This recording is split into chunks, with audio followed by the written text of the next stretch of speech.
Hey guys, Ryan here with Quality Comfort Home Services.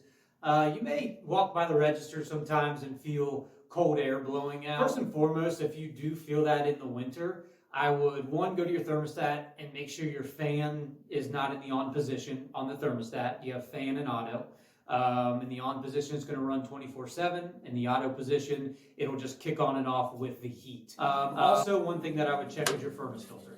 If your filter is clogged, dirty, it'll cause the furnace to overheat, essentially shutting down and causing your fan to run, trying to cool it off. Another thing is the drain lines. If you have clogged drain lines, it can cause your internally inside the furnace to shut down, and then the blower continue to run. So those are a few things before calling out a professional, just to kind of check.